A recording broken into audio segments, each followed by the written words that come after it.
Bonjour mes chers amis, soyez les bienvenus dans Allo School.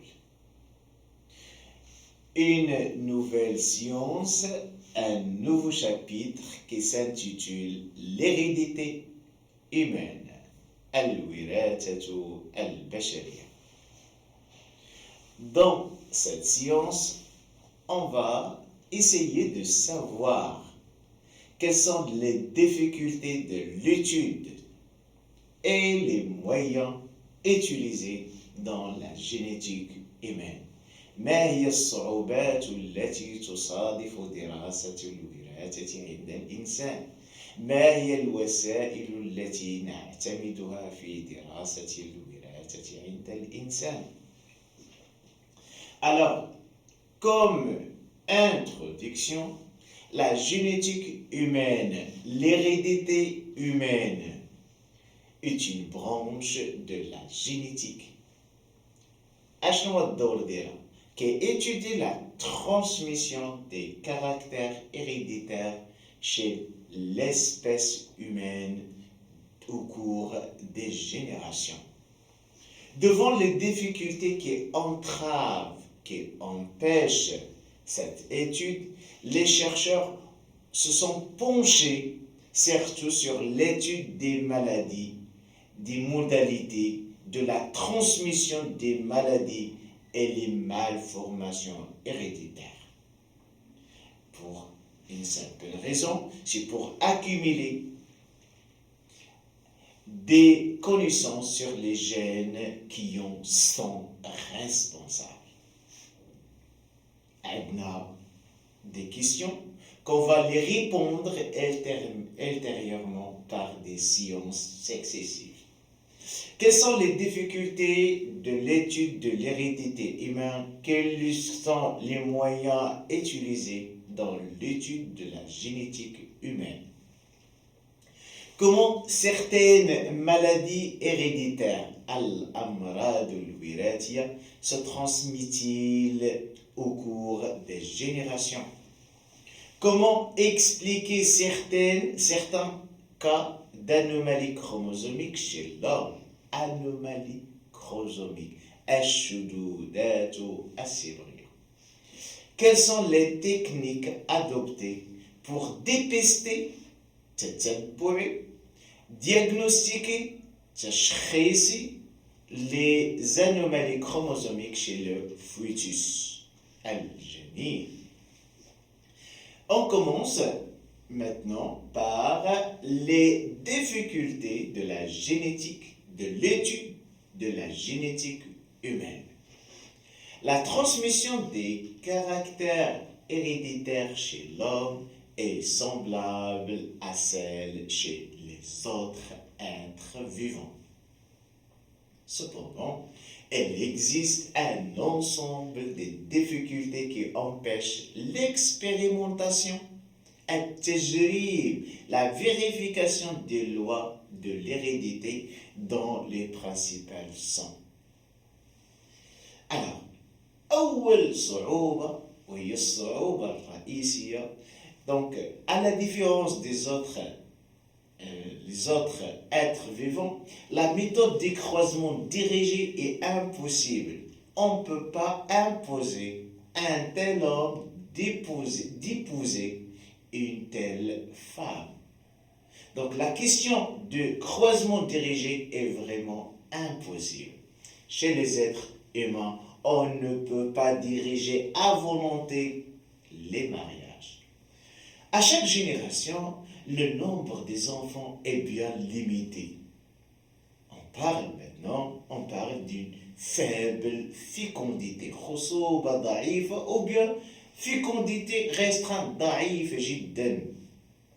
donc d'où l'étude statistique est vraiment difficile.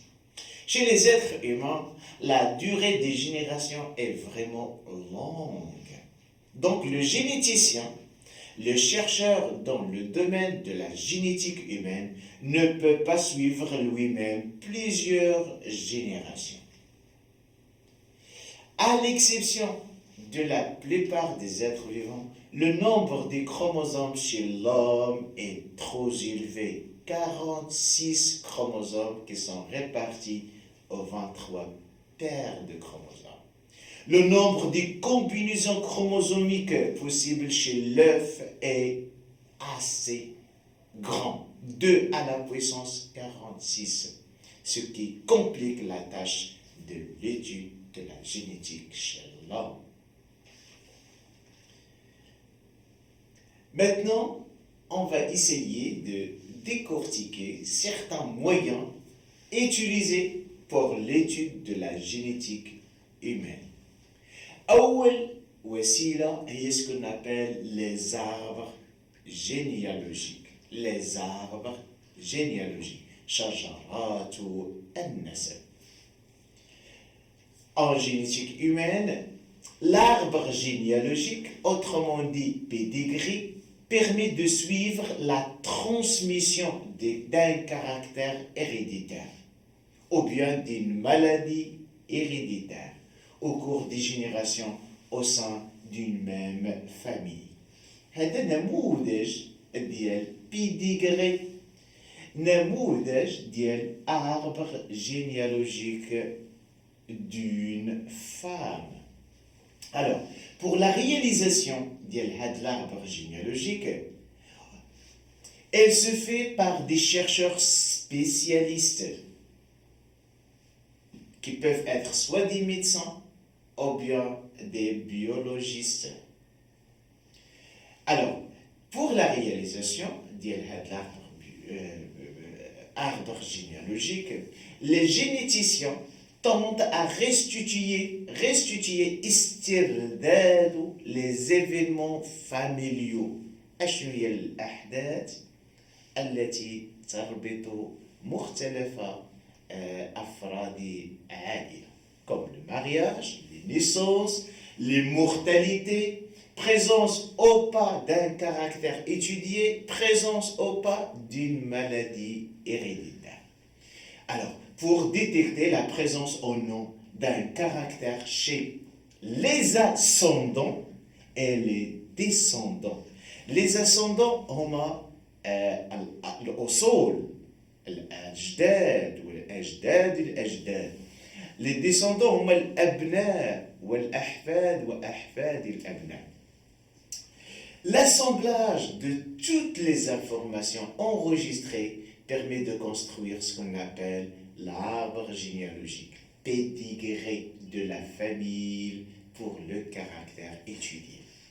Alors, l'arbre généalogique, on trouve souvent des carreaux et des cercles. Les carreaux, qui sont en couleur, qui sont blancs, indiquent le sexe mâle, c'est-à-dire l'homme, alors que le cercle femelle, c'est-à-dire la femme. Une fois colorés, donc ce sont des individus qui sont malades, des individus qui sont patients, malades. Alors, chaque arbre généalogique, on trouve les générations qui sont mentionnées par les grands numéros. Les petits numéros, ou bien les individus sont numérotés par des numéros, les individus. Lorsqu'on désigne par exemple cette personne, ou cette personne, elle est numérotée par 3 et elle appartient à la génération 2. Donc, cette personne se nomme dans l'arbre généalogique par grand 2. Grand 2, c'est-à-dire la génération 2, elle est mentionnée avec 3, qu'elle indique qu'elle est numérotée par le numéro 3. La même chose pour la personne 7, elle appartient à la troisième génération, et elle est mentionnée, indiquée par le numéro 7. Alors, dans la plupart des arbres généalogiques, il y en a d'autres symboles, comme les vrais gémeaux, التوائم الحقيقية et les faux gémeaux. كذلك le mariage consanguin Zawaj al-Aqarib, il est mentionné par deux tirets, alors que le mariage, ça s'appelle le mariage ordinaire, il est marqué par un ligne qui lie l'époux avec l'épouse. Le fœtus qui est dans le ventre de sa maman enceinte, il est indiqué par ce petit al-Mu'ayyan. Donc, l'ensemble, c'est l'arbre généalogique. Donc, à retenir, l'arbre généalogique, c'est une représentation qui montre les relations, les grands événements d'une famille. Elle présente les générations d'une famille. Elle présente la transmission d'un caractère héréditaire ou bien une maladie héréditaire d'une génération à l'autre génération. Un des moyens de l'étude de la génétique humaine. Deuxième moyen utilisé dans l'étude de la génétique humaine, ce sont les cartes chromosomiques, autrement dit les karyotypes al-kharitatu as-sirriya. Donc, nous avons déjà vu les karyotypes de l'homme, les karyotypes de la femme, donc la carte chromosomique, ou bien le karyotype, est une représentation photographique de l'ensemble des chromosomes d'une cellule, et ces chromosomes sont classés par paire, azwaj, selon des critères bien définis comme la taille, comme la longueur des chromosomes et la disposition des centromères. La réalisation d'un karyotype nécessite le prélèvement des cellules par un laboratoire, puis leur mise en culture. Enfin, la photographie des chromosomes qui les composent à l'aide d'un photomicroscope. Le karyotype, le rôle de l'étude de la génétique humaine. Donc, le karyotype est généralement effectué sur des cellules pour dépister l'éventuelle aberration chromosomique, transformation, malformation, maldirection du chromosomique. On parle des anomalies chaudoudères, comme la trisomie 23. La trisomie 23, on va voir cette maladie. Elle est marquée par la présence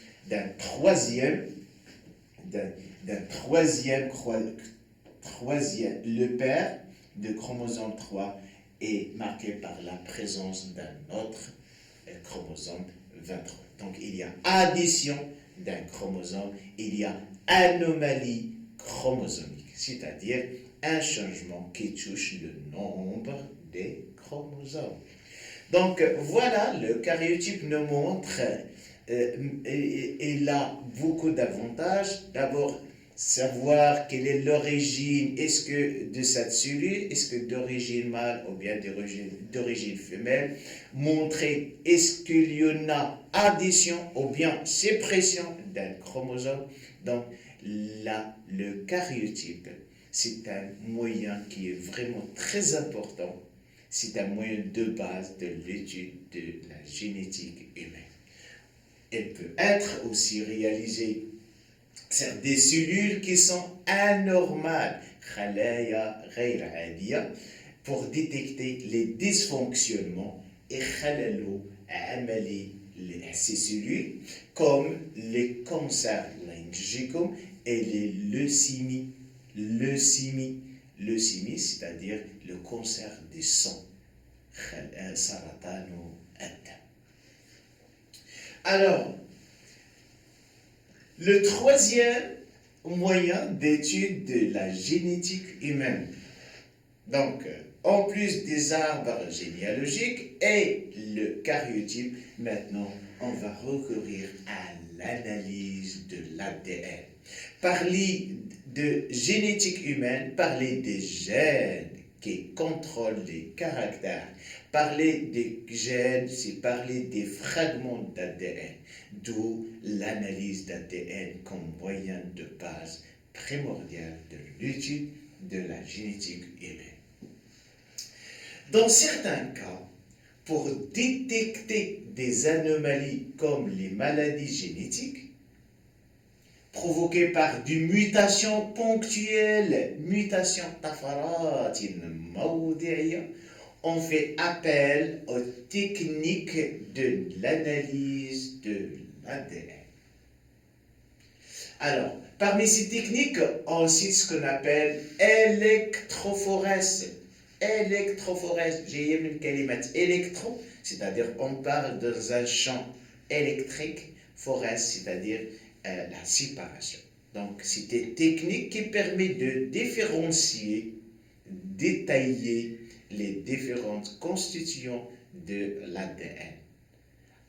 À l'analyse d'ADN, donc pour détailler cette molécule, pour détailler, différencier les différentes composantes de cet ADN, on utilise ce qu'on appelle électrophorèse. Alors, c'est quoi l'électrophorèse? C'est l'action d'une enzyme de restriction. Enzyme al-fasli.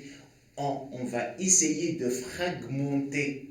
De quoi? Fragmenter l'ADN. Regardez la première phase. C'est où on a extraire l'ADN des globules blancs, à savoir que, à retenir que les globules blancs, autrement dit les leucocytes, ce sont des cellules qui sont géantes et c'est facile de extraire, relever leur ADN de leur noyau. Donc, à l'aide d'un enzyme de restriction, on va essayer de fragmenter تجزيء جزيئة ADN. Les fragments obtenus suite à cette action enzymatique sont ensuite transférés sur une membrane absorbante, l'électrophorèse absorbante, qui est mise en présence des sondes radioactives complémentaires d'un fragment spécifique d'ADN. Alors, on parle maintenant des sondes radioactives. Les sondes radioactives, ce sont des petits morceaux d'ADN radioactifs, mais ils sont synthétisés dans le laboratoire. Le rôle va essayer de trouver la ressemblance entre l'ADN cellulaire, l'ADN de la cellule réelle et son homologation et son ressemblance avec ces molécules d'ADN. Une fois il y a une ressemblance entre les deux fragments, il y en a ce qu'on appelle, il y en a une sorte de radioactivité qui indique la présence de ce fragment réel dans notre laboratoire. Donc les fragments d'ADN sont ensuite transférés sur une membrane absorbante. Voilà le schéma qui montre le mécanisme de l'électrophorèse. L'électrophorèse est un champ électrique qui possède deux bornes électriques, l'anode et le cathode. L'anode, c'est le borne négatif et le cathode, c'est le borne positif. Donc, on met l'ADN, notre ADN, dans un gel de l'électrophorèse, et à la suite de la migration, donc l'ADN est une molécule qui est chargée négative, donc elle se dirige vers le cathode. Et cette migration est une migration qui est vraiment hétérogène. Les constituants qui ont un poids moléculaire, qui ont une masse moléculaire trop élevée, restent près de l'anode. Alors, plus qu'on s'éloigne de l'anode, plus que le poids moléculaire de l'ADN devient moins élevé. Donc, on parle d'une étude détaillée de la molécule d'ADN. Une fragmentation détaillée de l'ADN. Lorsqu'on parle de l'ADN, il faut retenir le mot. L'ADN, c'est un ensemble. C'est le gène. C'est le gène, ce sont les caractères héréditaires. Donc, la figure 4 est un exemple de bande d'électrophorèse. Regardez le schéma qu'on trouve à la fin. Donc, un fragment d'ADN bien détaillé, bien fragmenté, qui montre clairement quels sont les différentes constituants de l'ADN. Et لاحظوا معايا فين بعض الخطرات تنهتموا فين تنحتاجوا هاد l'analyse d'ADN. Alors, regardez, le figure 4 est un exemple de bande d'électrophorèse. Elle présente un profil génétique de l'ADN extrait d'une tache de sang trouvée sur le lieu d'un crime comparé à celle de cet suspect. Donc, la tache du sang اللي لقينا في le milieu de crime لقينا 7 les suspects اللي شديناهم. Alors, quel est le suspect qui est la personne criminelle, quelle est la personne qui a cette tache du sang. Donc, on va comparer la fragmentation d'ADN avec les différents fragments d'ADN de cette espèce. Si vous observez bien, vous allez trouver que la personne qui a la tache du sang, elle ressemble à qui? Si vous êtes des bons observateurs, vous allez trouver que le suspect de cet crime, c'est tout simplement la personne numéro 3. C'est le criminel. Voilà, mes chers amis, merci de votre attention et à la prochaine séance.